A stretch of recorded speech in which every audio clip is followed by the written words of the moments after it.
Hello my dear students, I hope you're doing well and welcome to this grammar lesson in which you're going to learn how to express obligation.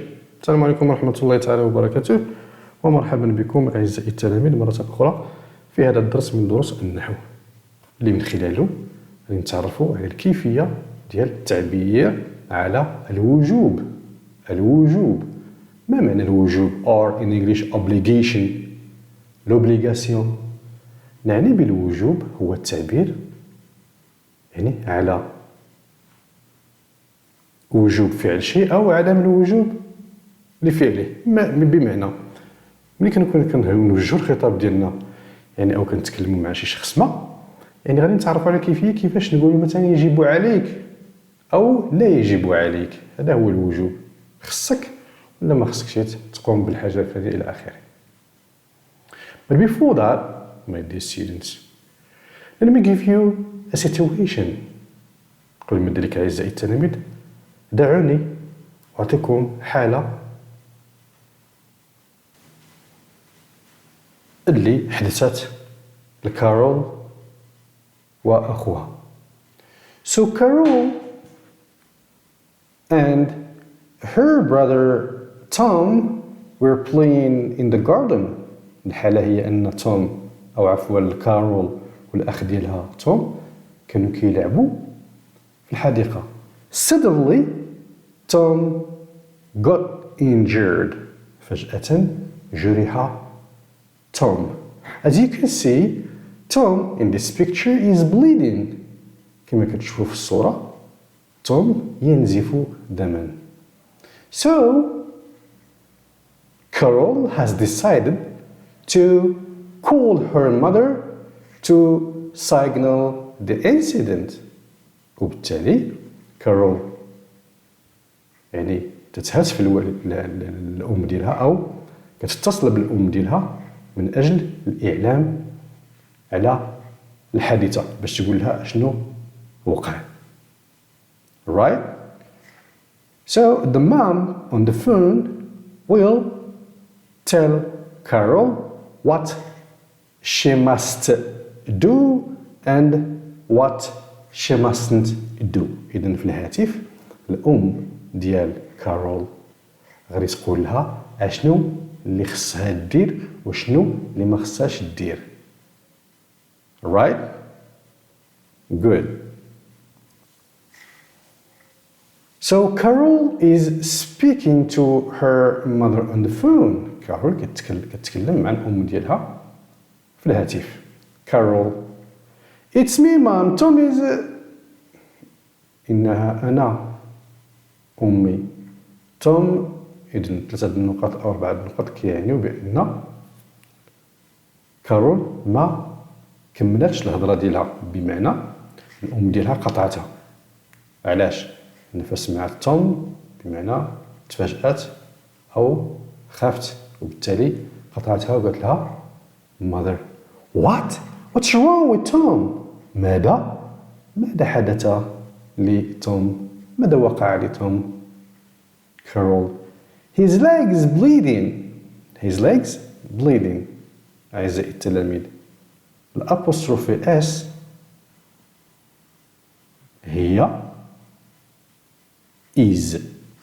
الأبوستروفي اس بمعنى is بمعنى his leg is bleeding بمعنى subject والverb to be is أو الverb in present participle بمعنى this is present continuous. present continuous المضارع المستمر بمعنى الآن في هذه اللحظة هذه راه كيوقع واحد الحدث. شنو هو هذا الحدث؟ اللي هو الساق ديالو تنزف. as you can see in the picture كما كتشوف الصورة. اوكي ساقه ينزف دما. اوكي mother, where is he? أين هو؟ Carol, in the garden. He can't move. في الحديقة لا يستطيع أن يتحرك. Okay? Mother, listen Carol, calm down. اسمعي كارول اهدئي. اوكي اهدئي. calm down. calme-toi. Carol. But what must I do? لكن ماذا يجب علي أن أفعل؟ Okay, what must I do? ماذا يجب علي أن أفعل؟ So my dear students, here, how does Carol express obligation؟ أعزائي التلاميذ دابا في الجملة هذه كيفاش عبرت كارول على الوجوب؟ بمعنى ماذا يجب علي أن أفعل؟ باش عبرت عليها؟ Of course with a question بطبيعة الحال بسؤال.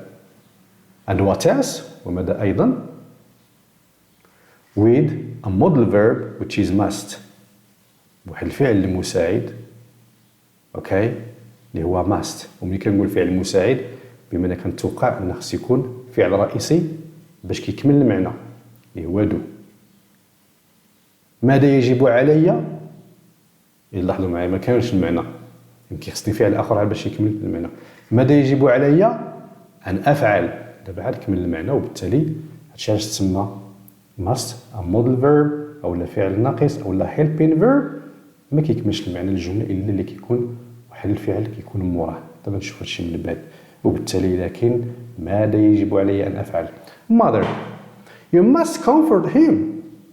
You mustn't touch or move his leg. I'm coming. يعني كتلاحظوا ها هو الموديل فيرب ديالي عبرت عليه هذه المرة حتى هو بالوجوب، وكما قلت ماست هو غير فعل ناقص، وبالتالي ها هو الفيرب أو الفعل الرئيسي اللي كيجي موراه باش يكمل المعنى. يجب عليك، لاحظوا معايا ما كملش المعنى، يجب عليك تهدئته. دابا عاد كمل المعنى ملي ضفنا الفعل الرئيسي مور الموديل فيرب ديالنا باش نعبروا على الوجوب من طبيعة الحال or obligation. You must comfort him. يجب عليك تهدئته. You mustn't touch or move his leg. لا يجب عليك لمس أو تحريك ساقه. I'm coming. أنا آتية. لاحظوا معايا أعزائي التلاميذ واخا ما عندناش يعني الغرض ديالنا بهذا الزمن هذا، لاحظوا معايا I'm coming. This is present continuous. اوكي هذا غير كتذكر بالنسبة للقواعد ديالنا مادام جات فرصة، إن هذا present continuous أو المضارع المستمر بمعنى راني جاية، بمعنى in near future اللي قلت المستقبل القريب من طبيعة الحال this is a planned future. اوكي or an planned action in the future بمعنى واحد الفعل اللي هو مخطط له أو مقرب ليوقع في المستقبل القريب من طبيعة الحال. أنا آتية. alright good.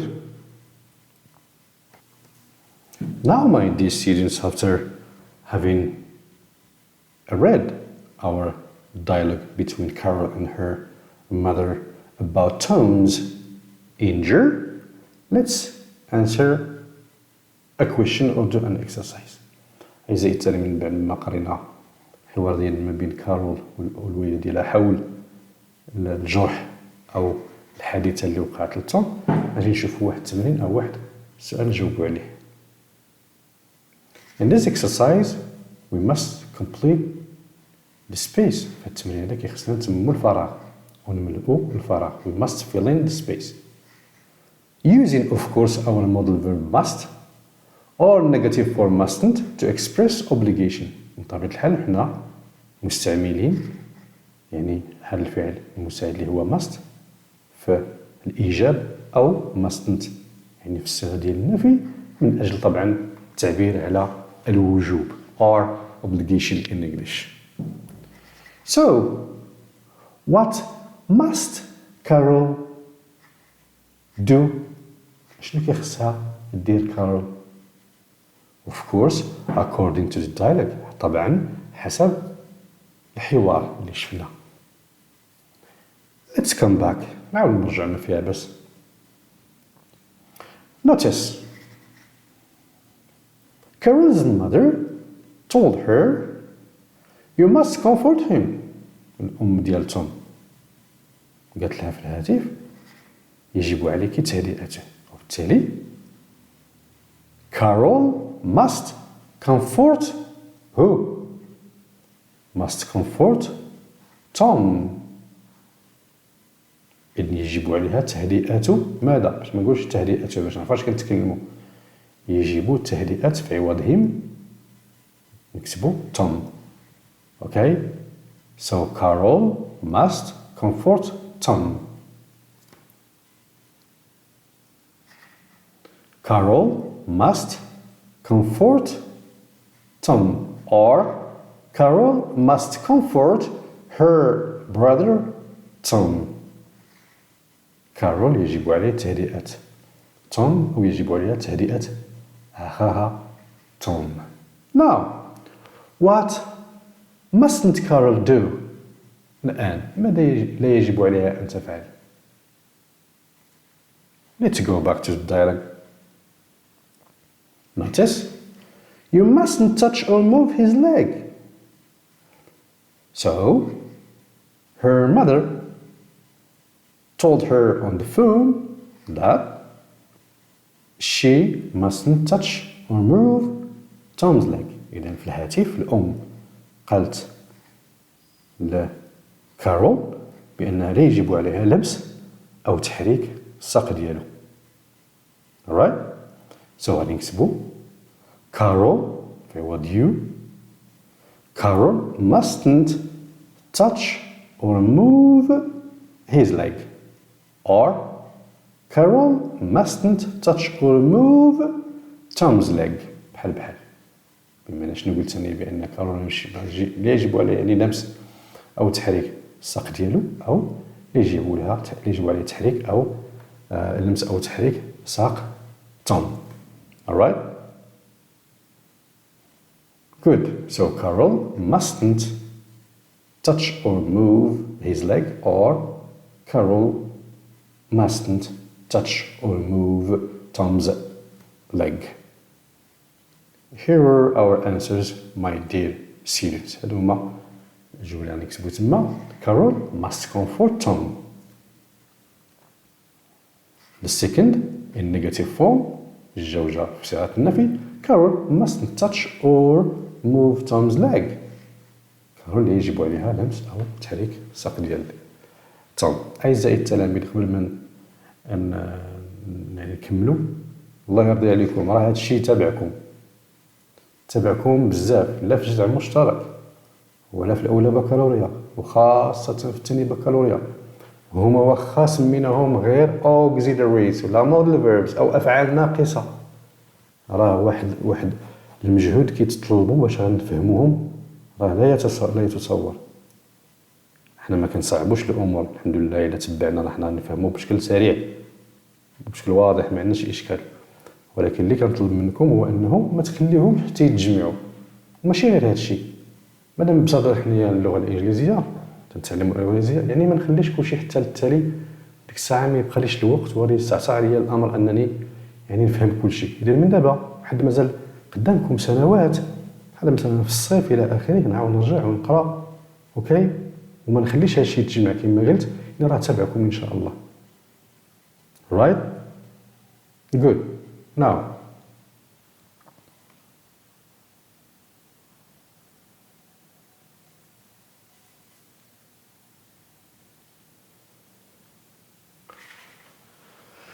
in exercise 2 we have to, or we must, complete this grammar table. إذن في التمرين جوج يجب علينا we must, okay, complete، يجب علينا إتمام هذا الجدول. we must complete this grammar table. This is singular, this is plural، المفرد، الجمع. okay, these are our subject pronouns، هادو الضمائر ديالنا. we have an example، عندنا مثال. I must affirmative، I must not negative long form، and I mustn't negative form short form. قلت بأن more الضمير ديال المتكلم، the first singular personal pronoun must، okay، هذا بالإيجاب. must not النفي ولكن الصيغة طويلة، and mustn't حتى هي النفي لكن المرة الصيغة القصيرة. إذن أعزائي التلاميذ سهل الأمر. على السهل ان في الموديل فيربز هاد المره هذه ما غاديش نحتاجو هي والشي وإت حاله خاصه. كتعرفوا بني يعني في الدروس السابقه فيما يخص يعني النحو او الازمنه تلاحظوا بان الضمير الغائب ذكر او انثى اللي هو هي والشي زائد إت اللي مخصص من طبيعه الحال الحيوان او الجماد، كتلاحظوا بان كتلقاو دائما يعني واحد الحاله خاصه. هنا في الموديل فيربس ما كاينش حاله خاصه، بمعنى هادشي اللي عندنا هنايا هو اللي غيتكتب هنا، هو اللي غيتكتب هنا وهنا وهنا وهنا هنا. اذن ما يسري على الضمير ديالنا اللي هو المتكلم كيسري على جميع الضمائر المتبقيه، وبالتالي singular I must not or I mustn't and so on. You must not, you mustn't. He must not, he mustn't. She must not, she mustn't. We must not, we mustn't. You must not or you mustn't. And they must or they must not or they mustn't. اوكي، اذن هنا قلت يجب عليك لا يجب عليك، صافي فقط كما شفنا في الحوار ديالنا. او يجب عليه ولا يجب عليه، يجب عليها ان ولا يجب عليها الى اخره، يجب علينا لا يجب علينا، يجب عليهم لا يجب عليهم فقط. وما تنسوش اعزائي التلاميذ باننا مور هذا المول فيرب ديالنا ضروري ما كنتبعوه بواحد الفعل رئيسي اخر عاد كيكمل المعنى على حسب شنو بغيت نقول.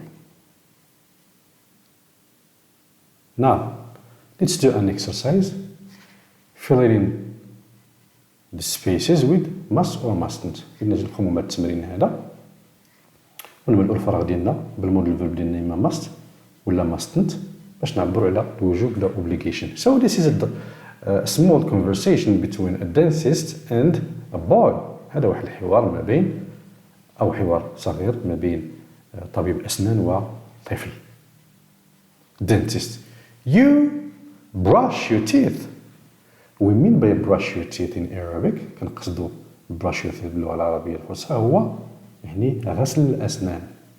أوكي، غسل الأسنان بالشتاء طبعا، بالشتاء brush. أوكي، إذن هنايا واش must ولا mustn't؟ واش النفي ولا الوجوب؟ طبعا الوجوب، لأن خصو يقول له يجب عليك غسل الأسنان ديالك، وبالتالي you must. Right? Boy. Okay, doctor. Dentist. And you eat chewing gum. ما عرفناش واش يجب ولا لا يجب عليك. أكل يعني العلكة، المسكة، chewing gum كما يقولوا الفرنسية. واش يجب عليه أكل العلكة ولا يجب عليه؟ طبعا لا يجب عليه، وبالتالي this is a negative form، النفي. So you mustn't, right? You mustn't eat chewing gum. من هنا من جات chewing gum اللي كنسمع بها chewing gum، لأن الفيرب to chew هو مضغ. نحيد لا فورم ing على سبيل الاستفادة. To chew حتى ال W، أوكي؟ يعني مضغ. gum هي لا gum، يعني بحال قلتي المطاط أو العلكة فقط. Boy. Yes, doctor. I ما عرفناش واش must ولا mustn't.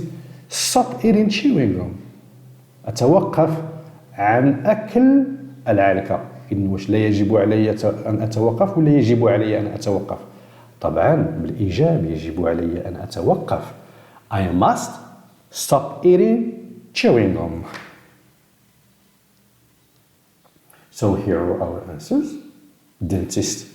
You must brush your teeth. وأنا حاولت أعزائي التلاميذ نكتبهم يعني بالخضر، والنيجاتيف راه كنزيدو بالزرق بالنسبة NOT راه كنديرها بالزرق باش يمكننا يعني كالله الألوان تساعدنا على يعني أننا نستوعبوا من طبيعة الحال الدرس، وبالتالي ربما يسهل علينا الأمر أننا يعني نحفظهم. Boy. Okay, doctor.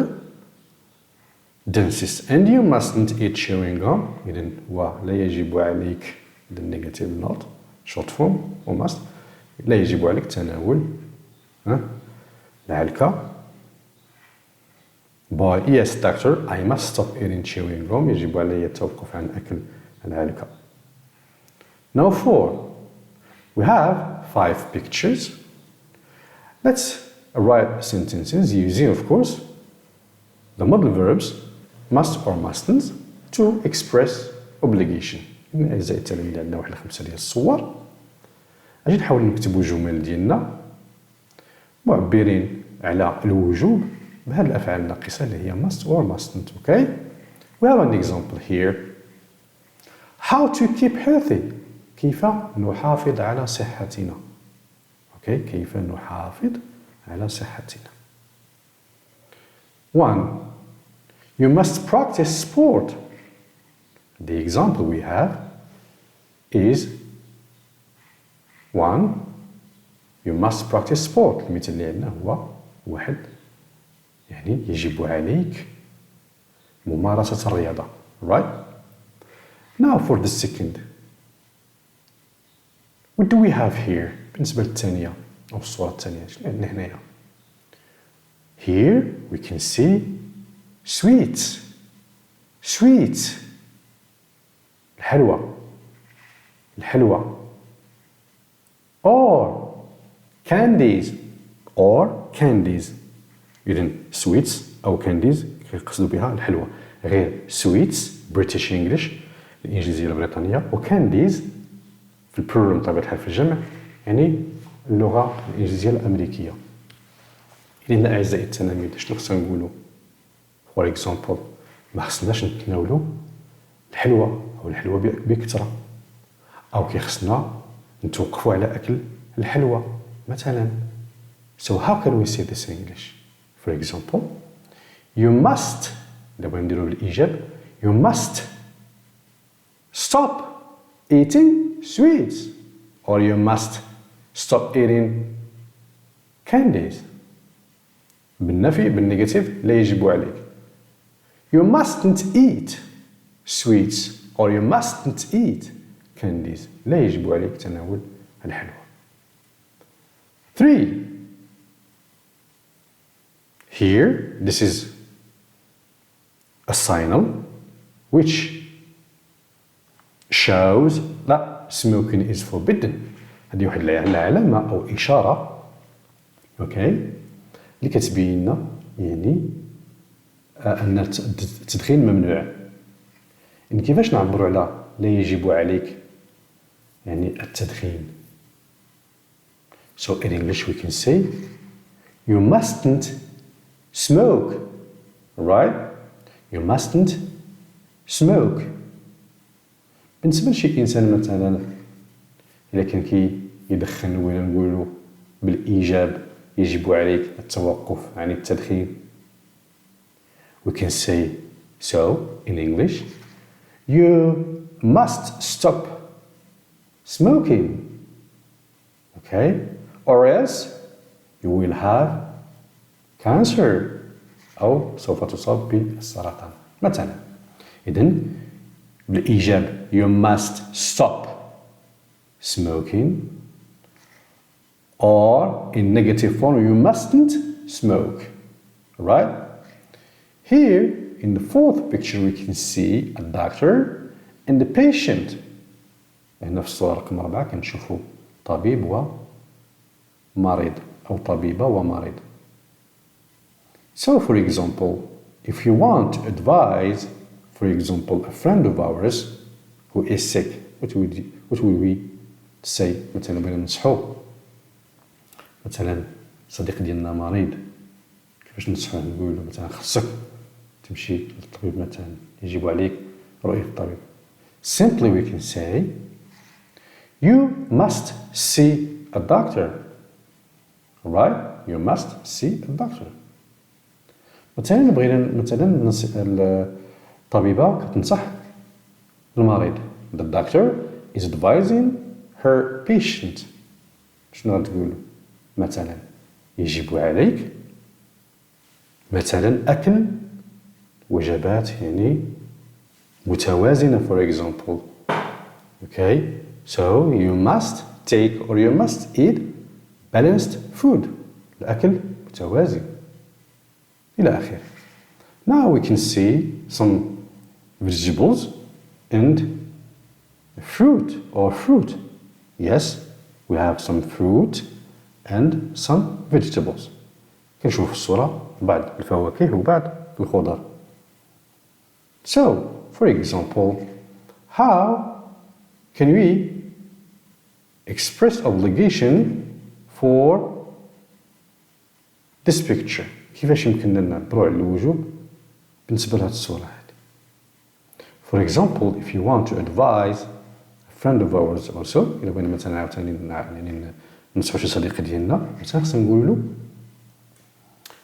or for example he's suffering from obesity، مثلا كيعاني من السمنة، نقول له you must eat more fruit and vegetables.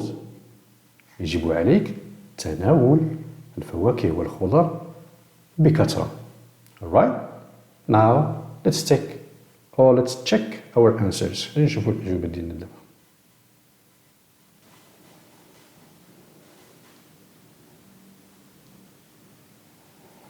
So the first one is corrected. الجملة الأولى راه مصحة صافي راه معطية لنا you must practice sport. Right? يجب عليك ممارسة الرياضة أو يجب عليك أن تمارس الرياضة.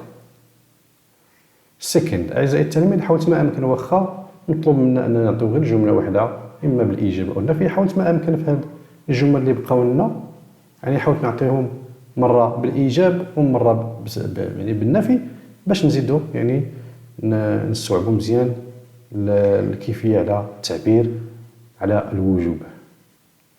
So A, you must stop eating sweets or you must stop eating candies. كما قلت يجب عليك أن تتوقف عن أكل الحلوى. Okay? Eating sweets American or British English and candies American English. Right? هذه الإنجليزية البريطانية وهذه الإنجليزية الأمريكية.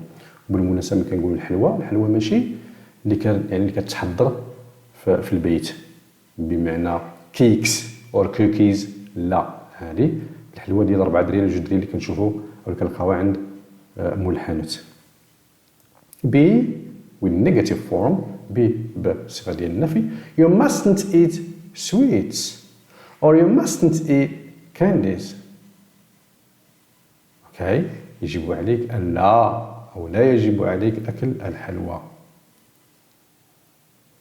3A you must stop smoking. يجب عليك التوقف عن التدخين أو يجب عليك أن تتوقف عن التدخين. This is affirmative form.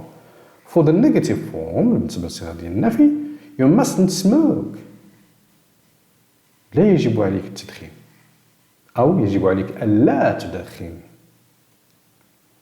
For here the doctor is advising her patient هنا طبيبة كتنصح المريض ديالها. You must have a rest. يجب عليك أن تأخذ قسطا من الراحة أو يجب عليك أن ترتاح. Negative form you mustn't take the medicine. You mustn't go to school.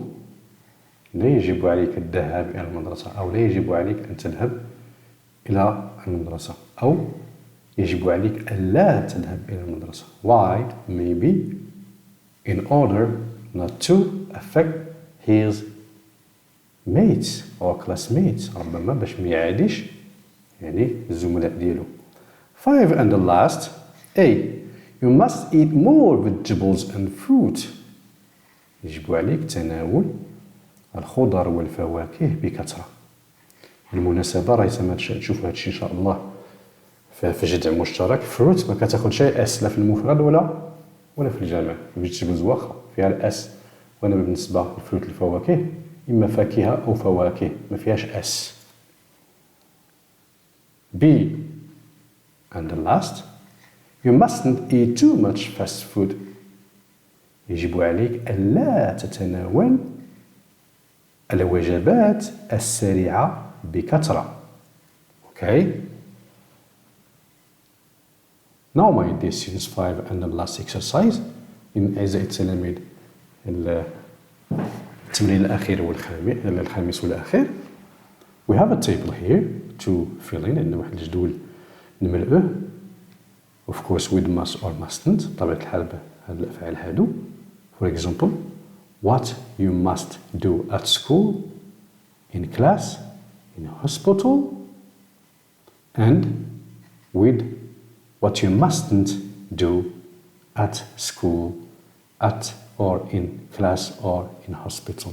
بما أن الجملة غنملؤه بالأشياء التي يجب عليك فعلها في المدرسة، في القسم، وفي المستشفى، يعني بالأشياء التي لا يجب عليك فعلها في المدرسة، في القسم، أو في المستشفى. إذن قبل ما ندوزو للأجوبة عندنا الملخص ديال الدرس ديالنا هنايا. remember this، تذكر هذا. الملخص هو must كما قلت is a modal verb or a model. must هو واحد الفعل كيتسمى المودل ولا المودل فيرب. باش لا سمعتو شنو هو المودل ولا المودل فيرب، هو من بينهم هو must. هما راه كتار بزاف، على الأقل نعقل على must. إذن كيتسمى model ولا model verb. its function is to express obligation. الوظيفة ديالو هو التعبير على الوجوب كما قلت، يعني باش نعبر على يجب عليك أو لا يجب عليك. for affirmative form بالنسبة للجملة بالإيجاب we must pray 5 times a day.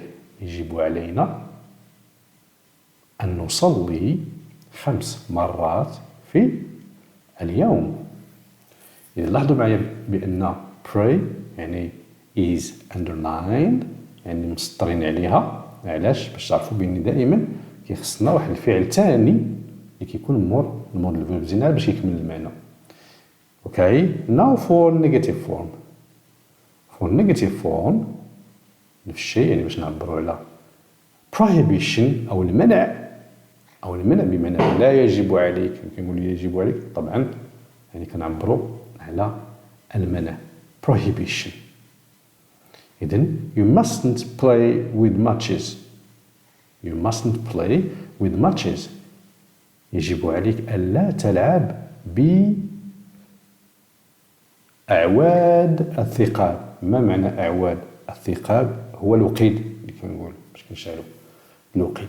alright good. so in these 3 situations we can say for example في هذه الحالات الثلاثة مثلا نقدروا نقولوا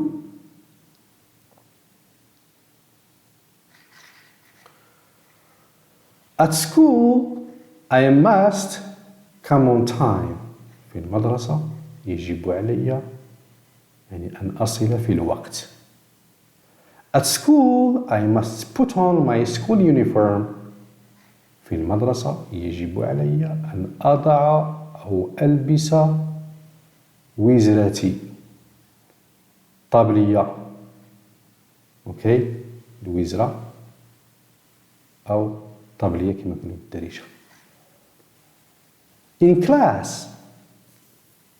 في القسم I must respect my teachers and classmates. يجب علي أن أحترم أساتذتي وزملائي في القسم. in class I must study hard. في القسم يجب علي أن أشتغل بجد، يجب أن أجتهد. in hospital I must respect the hospital regulations.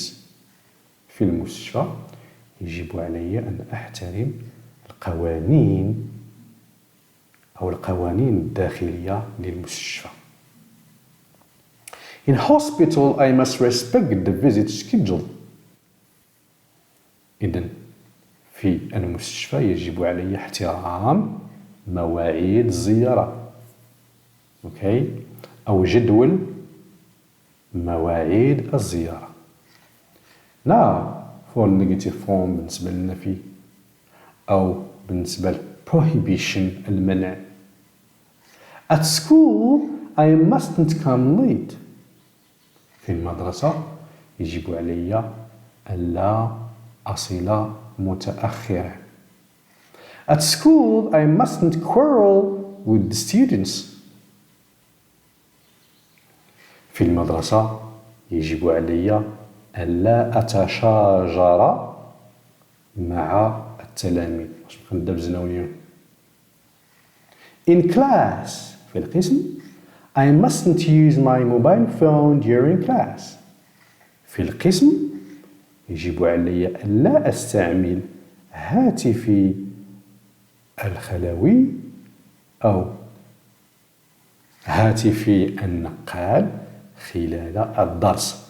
انت تلاحظوا معايا أعزائي التلاميذ بأن كلاس عندها المعنى ديال القسم، لا كلاس روم الفصل الدراسي أو القسم كلاس، وكذلك كلاس عندها مفهوم آخر اللي هو course or lesson بمعنى درس right خلال الدرس.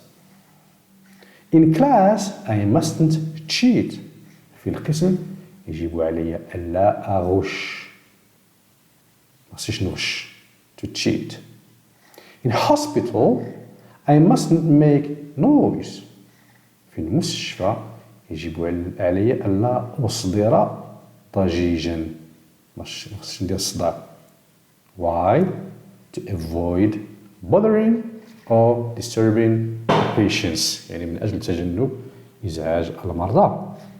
In hospital I mustn't disturb the patients. In hospital I mustn't disturb the patients. إذن في المستشفى يجب علي ألا أزعج المرضى. Okay? That's good. My dear students, thank you very much for your attention. أشكركم أعزائي التلاميذ على